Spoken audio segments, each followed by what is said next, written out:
So, what are you good at? What were some of the things that came up for you? Just shout them out. Sewing? Drawing. Tennis. Animals. Caring for animals? Fishing. Riding a bike. Cooking.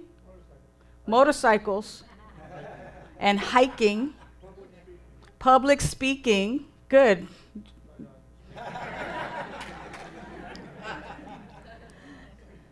One more, two more. Weightlifting and teaching. Okay. See, the reason that I ask and the reason that I wanted to really help us connect with those things that we have gotten really, really good at is because they take practice. Unlike me, like I'm good at breathing. But I think all of us are pretty good. We've been doing really well. And sometimes, for some folks, it takes practice to even do that, right? But think about the things that you said. Tennis, cooking, hiking, teaching, public speaking, especially. Those things take practice. I remember being a teenager and wanting to drive. Now, I didn't want to just drive a regular car. I wanted to drive a stick shift. And how many of you know how to drive a stick shift? Okay, and how many of you know how to drive a stick shift really well? Well, good. Because you know those first couple of times the car shuts off. Because the clutch, you got that third thing there, and it's like all of a sudden it's driving with 2 feet and one hand on the steering wheel and one hand on the gear shifter. And I didn't think I could be good at it. It took a long time, a lot of whiplash. Don't laugh, that's not funny. I still suffer from that today, no. Right? You know the deal. But after a while of continuously practicing, and thank goodness for good friends with stick shift cars that allowed me to butcher their clutch so that I might learn how to drive a stick shift. But after a while, it became so smooth. It became just such a joy to be on that highway, on that freeway, and just engage both feet and both hands and really feel the power of the car and how I can slow down by shifting gears without even touching the brake. Or the first time that I went to San Francisco with a stick shift. And how good I had gotten at just letting the car roll up and down, you know, because I knew exactly how to maneuver it. I felt skilled. I felt alive, like I've got this. I mastered this. And it's all because I paid attention to it, like many of you have in the areas that you've become really, really good at. And I liken that to life. Lots of us come to spiritual communities such as this powerful, great, amazing spiritual community because we want to learn and know what it's like to live a powerful, magnificent, joy-filled, abundant life of ease and grace.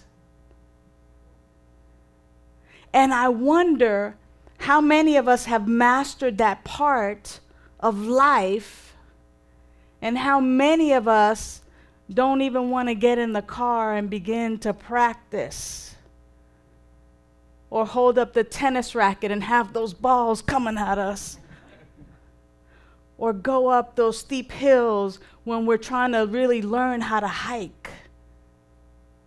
How many of us may just sit back and think that, well, I'm coming on Sundays, I might be taking a couple of classes, I'll come on Wednesdays and I'll come to the sounds and grounds, and I'll let this stuff happen to me. when in fact, what we know through our own experience is that if I want to really be good at something, I get to pay attention to it. I get to practice it.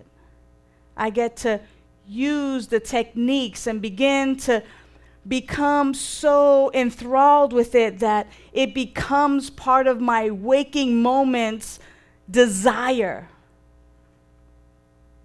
Oh my gosh, I can't wait to get home just so I can meditate. As a matter of fact, I'm just going to pull over in my car right now and meditate. How many of you are saying that? How many of you are practicing that? How many of you just can't wait to stop whatever it is that life is giving you and just want to stop and pray? Just want to stop and recognize the awe that is our very life. How many of us want to simply speak out and talk about the glory of life itself and how great life is and how wonderful it is that life is expressing as each and every one of us? Or instead, do we want to fall into the status quo of, ooh, the economy is really bad. I haven't had a job in weeks. Or, oh, my health is so poor. Did you have the flu? I had the flu 3 times this year. How many of us want to continuously grind that over and over again? And not being sarcastic, but being sarcastic. How's that working for you? Are we tired yet? Are we tired of getting the same old thing over and over and over again? You know, in 12-step program, they call that insanity. Doing the same thing over and over again, expecting different results. So at what point can we take our own life's example and recognize, wow, if I found joy in drawing, in fishing, in biking, in hiking, and being with the kids, and surfing, and doing whatever it is that brings me joy, if I find joy in that, and I got to that place of ease and grace that it just kind of happens, that it just becomes part of how I drive now, isn't it true then that if I focus even that much attention on my spiritual life, that I will indeed receive and live that which I come here to get? Does that make sense? Okay, because I was wondering why the stairs. Okay. You see, Ernest Holmes, the founder of religious science, he says this about practice. He says this about our spiritual practice. He says on page 54 of the Science of Mind book, he says, the practice of the science of mind calls for a positive understanding of the spirit of truth. So the practice of this, we practice the science of mind philosophy, the science of mind teaching, this new way of being. See, when we practice it enough, it becomes a new way of being, and it's just the way we be. And that's correct English. It calls for a positive understanding of the spiritual truth. And I'm going to get back to a little bit more of that because he's not done. A positive understanding. Well, what is your understanding? What do you understand? Do you understand based on what I tell you, or what Dr. Jim has said, or what any other person up here has said? Or have you, in fact, said, you know what, I'm going to check that out. Sunshine just rattled off some, I'm going to go check that out for myself. I'm going to go look. I'm going to study. I'm going to have my own understanding, Or that didn't really make sense to me.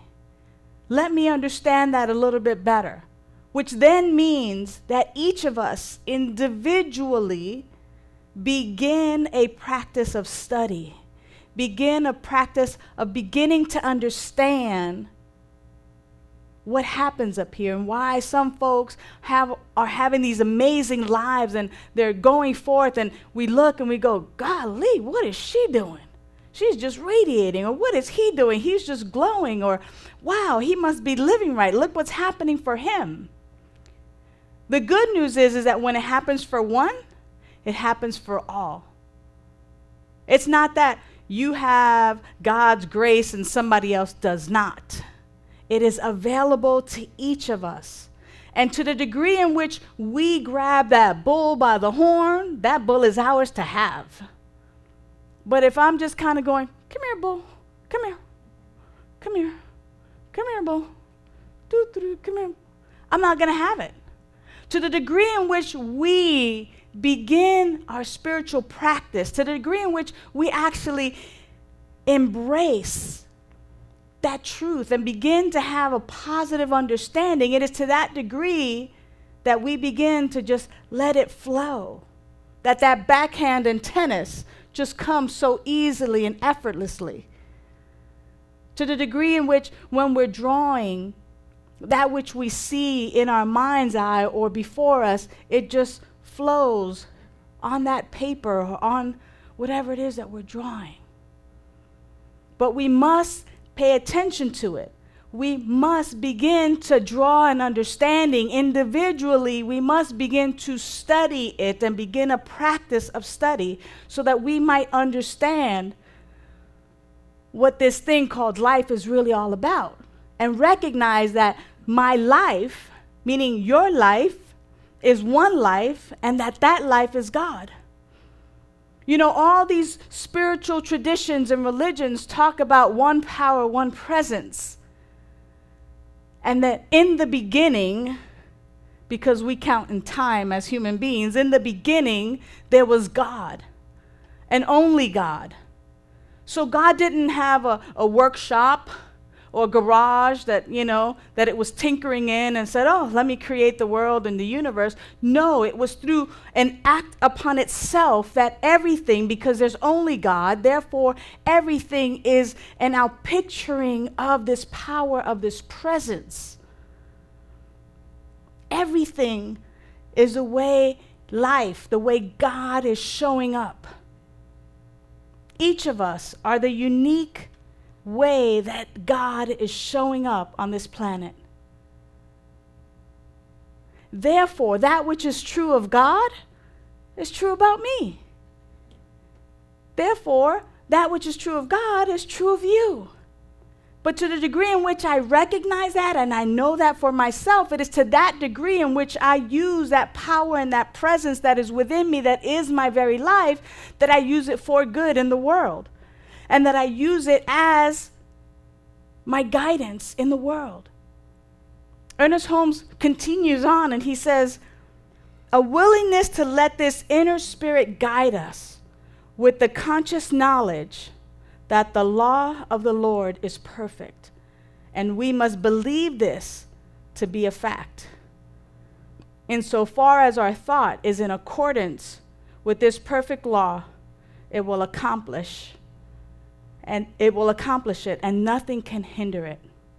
So when I know beyond a shadow of a doubt that I'm the way God is showing up on this planet, and that which is true of God is true of me,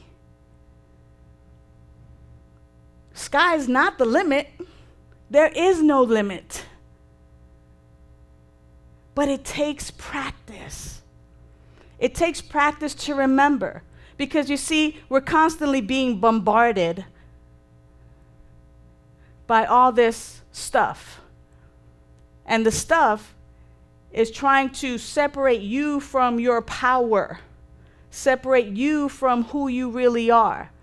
Oh, you need to be thinner, or darker, or lighter, or taller, or heavier, or you need to be more active, or you're not good enough, or you need to be photoshopped on a magazine cover. All this stuff that is bidding for our attention continues to disempower us. The more I seek for it outside of myself, the further away I get from it, because it is right in your seat. And no, you're not sitting on God. You are it. It is you, beautifully, magnificently. But how many times are we practicing that idea of separation? That idea that it cannot be me, that it must be somebody else, or that somebody else is even better at it than I am. We get to lay that stuff down right now. And we begin a new practice, a new way of life, a new way of reminding ourselves on a daily basis, on a regular basis, several times a day, of the truth of who we are. That we might know this and that we can then live from this place. Like, nobody could tell me that I don't know how to drive a stick shift now. Like, I know it. Like, it, it becomes just part of who we are. It's just like me and the car are one. How did I get there? If I want to know that I am one with all of life, if I want to know that I am abundant, if I want to experience the freedom that comes from abundance and joy and peace and love, then I have to practice. And I'm all for all the traditional ways of practice, right? Prayer, meditation, study, contemplation, visioning, being of sacred service. But like John's meditation this morning about love and laughter, and that the best prayer is one that comes from a playful spirit, it is really about play. So what is it that you're engaging in that is playful, that brings you joy? Because that, my friends, that is a spiritual practice. Shh, don't tell anybody. Sometimes we come to spiritual community and it's like, okay, we must pray, we must meditate. And that's great because that gets us there. But playing, that which brings us great joy, that, my friends, is spiritual practice. When I engage in something that just makes my heart sing and just brings me joy, whether it's my photography or whether it's being at the beach and whether it's letting those waves knock me down one more time, whatever it is, when it brings me joy, it is a spiritual practice because I am engaging and just feeling alive and feeling the love and the sun and just all of life embracing me and me embracing all of life. Whether it's being with your children or your grandchildren, whether it's teaching or playing tennis, whether it's surfing or hiking or drawing, whatever it is that you shout it out, engage in that. Be present with that. Know that in those moments of deep joy that it brings you great, that little internal smile that just kind of makes you do that. Recognize that that is also a spiritual practice. That it doesn't have to be all serious. Don't get scared by spirituality. Allow it to be playful. My book, Begin Within, it's called a playbook for living your genuine life. Because a workbook is just so boring.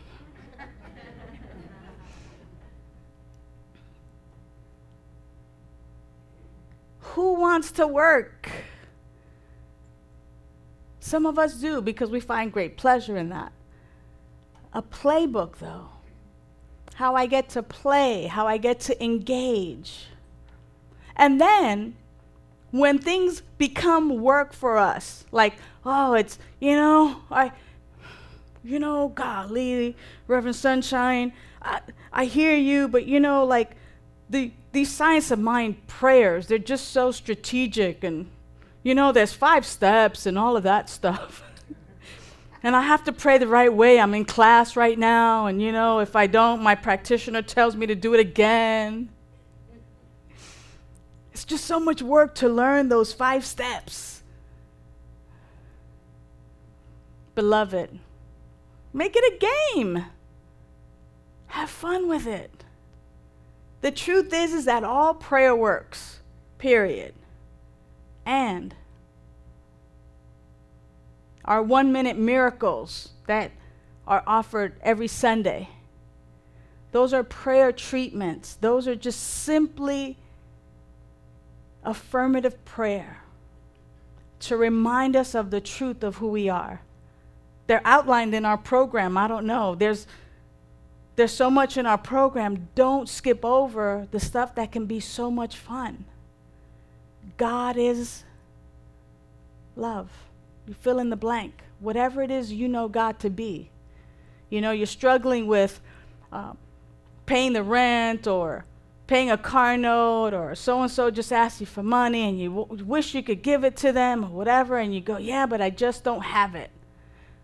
There you go, affirming something that's not the truth of who you are. Just because you don't see it in your bank account doesn't mean that you don't have it or that it's not available to you. It's just that we're forgetting the infinite possibilities and all of the different avenues that in which it can come to you through. So instead of I don't have it or I can't afford it, it's about God is abundance. Therefore, I am abundant. And I am opening. Remember the song. I'm opening to receiving the abundance that is all around me. If ever you feel poor, get on that 405 freeway and see the abundance of cars. I was on the freeway yesterday, both directions. It was a sea of cars. That's abundance. And that abundance is available to me. So whether it's the grains of sand or the blades of grass that come forth, if you ever think that you are lacking anything, think of these things that are so abundant in your life and just attach yourself mentally to them. Remind yourself that just as the beach is abundant with water and sand, that you are even more abundant than that because you are one with that which has created everything. Begin to practice knowing this truth. Begin to practice knowing that your body is healing and that your body is rejuvenating and creating healthy cells. Begin to recognize that health and wholeness is your truth. That is who you really are. I haven't had a flu in I don't know how long, and I'm not bragging on me. I'm bragging on the power of knowing this truth. That's what I'm bragging on. That because I continuously remind myself on a regular basis that I am healthy, that I am whole, that my body is indeed this pillar of health and wholeness, folks all around me, oh, this flu, I've had it for 6 weeks. And I think to myself, wow, okay, it's still there. Great. We get to recognize this and not blaming or shaming anyone who's had the flu. It's a great opportunity to recognize that you can do things differently next time. You know, I grew up learning that there were 4 seasons, winter, spring, summer, fall. But now there's tax season, flu season, and we buy into it like it's like, oh yeah, it's tax season, oh yes, it's flu season. And we just simply buy into it as if it's the truth. So our practice is to really remind ourselves of the truth, to really remind ourselves to who we are. One more out of the book because I love the book so much. Let's see where I have this. It's not even necessary. It's not even necessary. The reason I love the book so much is because I dive into it. I dive into it, I read it, I'm with it, I take it with me for the day. I allow the thoughts to permeate and swirl in my mind, and when I have these negative ideas, or a friend of mine calls them ants. You know, how when the ants swarm around, you're like, whoa, where'd these come from? You know, ANTS, automatic negative thoughts, right? So when the ants come and swarm in your brain, what we get to do is we get to have the positive thoughts. We get to have, and right now, they may not be automatic positive thoughts. And the reason that they're not positive, automatic, is because we haven't practiced. The reason they're automatic negative thoughts is because unconsciously we've been practicing a lot of that. We've been practicing telling ourselves, lies.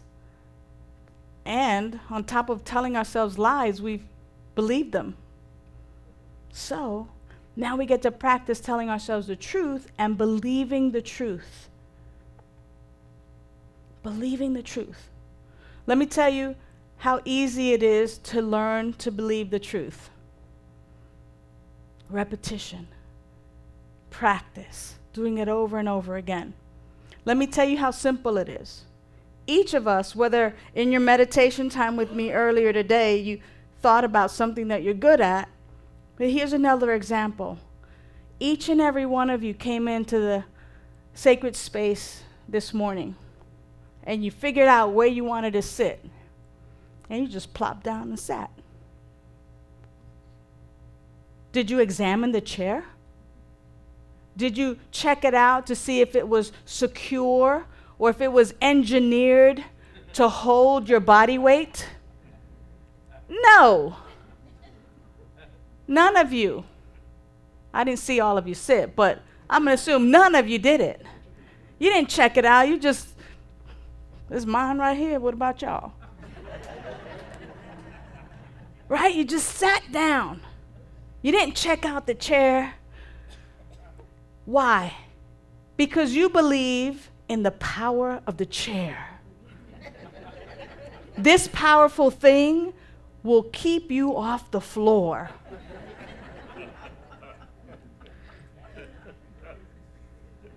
And you trust it so sacredly and so infinitely with your life, because you know how embarrassing it is if you miss it or if the chair breaks and you fall. But you trust that this chair will hold you up. You've been practicing sitting in chairs, and now you know what it does. When we begin to practice and have a spiritual practice of having fun, prayer, meditation, visioning, sacred service, tithing of our talents and our time and our treasures, when we really begin to practice that, it's like a chair. It will hold you up. It will keep you off the ground. It will indeed lift you up and put you in a position of honor. That's what our spiritual practice does. It keeps us from being flat on the floor with the flu or with brokenness or with heartaches or with any of that. But it takes our practice. It takes our attention. So to the degree in which we embrace this, to the degree in which we study and learn and practice it, it is to that degree that we indeed live our genuine life. Some of us, irrespective of our age, are still saying, what am I here for? What is my life about? What am I to do or to be? Or when is it going to be my turn to have and to express all that I am here to express and all that I am here to experience? I encourage you to begin within to begin here with your own practice, with that which is going to be for your highest and your best.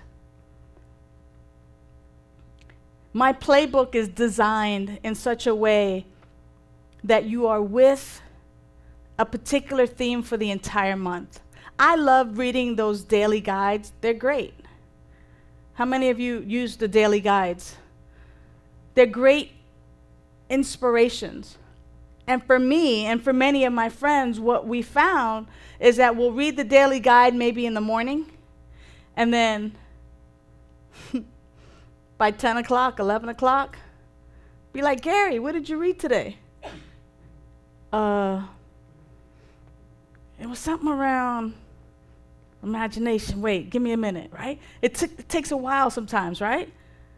To just kind of remember. Greg, what did you read today? Sarah, what did you read today? And it takes a minute to kind of remember, because it just kind of goes in and kind of goes out. It was good for the moment. And Begin Within is designed that you pick a theme for the month, whether it be bliss or abundance or worthiness. Maybe I'm not feeling worthy, so it might be worthiness. It might be clarity. I need to experience clarity. Well, you're with clarity for the entire month. You're reading that inspirational message day in, day out. You're reading the definition day in, day out. You're reading the spiritual mind treatment. The prayer becomes your prayer for that month. It becomes your focus for the month, day in, day out. And some of you go, I might get tired of that. That's like eating spaghetti dinner every day for 30 days. Practice. Hello? Practice. After a while, what begins to happen is you begin to have your own definition. After a while, you begin to write your own inspirational messages, your own quotes. All of a sudden, what you thought this was really about in the beginning of the month, toward the middle of the month, it becomes a part of who we are. And all of a sudden, you're the expert because you've been with it day in, day out. The invitation then is to write it out. Do a little journaling, or write it out, as I like to call it for the guys. I'd be like, I ain't doing no journaling. Write it out. Just write it out.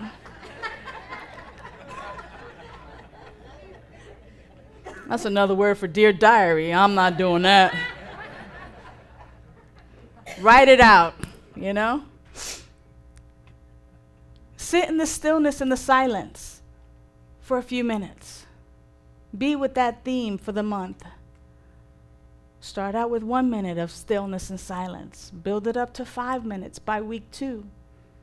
Maybe by week 3, you're doing 10 minutes. Maybe you're still at 5 minutes. But it begins to be a practice, and you're with a focus for the entire month. It's designed to be the playbook, like in any, guys and women who love sports, anybody who loves sports, you know a good playbook gives you the strategies and the plays on how to do what, to have a winning game, to have a winning team, to have a winning life. And that's what the playbook is about. It's about winning. It is about being at that place that you had in your meditation, where you felt great. I've accomplished this. I'm good at this. I'm proficient in it. It comes with ease and grace now. That's how good I am. It's like dancing. It just comes with ease and with grace as a result of our practice. And our dance of life is indeed a glorious dance if and when we embrace it, when we know beyond a shadow of a doubt that my life is that life that God is. I am the way that God is showing up on this planet. And I get to be me because everybody else is taken. Okay? You got that? You don't get to be anybody else. They're taken already. You get to be you. You get to be the unique and glorious and beautiful and profound and loving expression of life that there is. You have my permission. It is already your God-given birthright to have it all. Why settle for peanuts when you can have the entire warehouse? It just takes practice. So close your eyes one more time with me. And as you close your eyes, just begin to feel somewhere in your body where it is calling forth for you to surrender to doing a little bit more practice in some area in your life. Just something, whatever it is for you. Don't worry about who's nudging you to your left or your right. Just find some place in your body that has this desire to just maybe sit in the stillness and silence, maybe pick up the book, The Science of Mind, maybe read it, or maybe talk to a practitioner. And just in your own way, right now, just make that dedication for yourself. Even if it's just 3 minutes a day. And if you have a spiritual practice already, just check out some place in your body that's calling forth just a little bit more joy, a little bit more peace, a little bit more of that divine expression coming forth through you that is just inviting you to go a little bit deeper, to just dedicate a little bit more time and energy than you have before. There's something. You know where it's at. There's somebody who's saying, yeah, oh, she's been reading my mail. She's been reading my journal. How'd she know? She must have been on that conversation that I was having, because I'm the one who needs to just make up my mind and just do it. So just make up your mind. Just say yes to it. Just say yes. And think of, let a picture of somebody who you trust, maybe somebody who's been inviting you maybe. Let the picture of their face come to mind as maybe someone to partner with on this journey. You don't have to do it alone.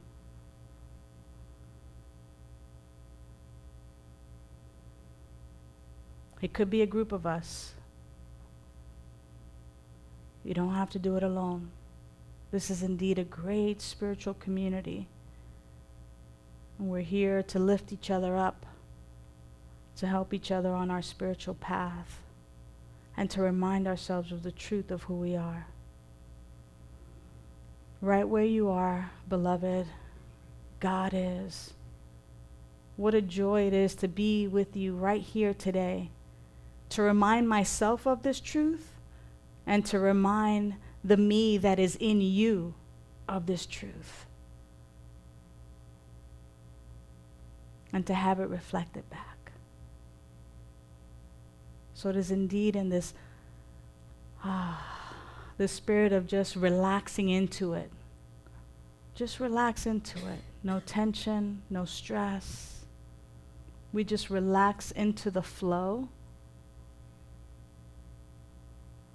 We put the oars in the boat and we go with the flow. And our boat does not sink. It just goes with the flow.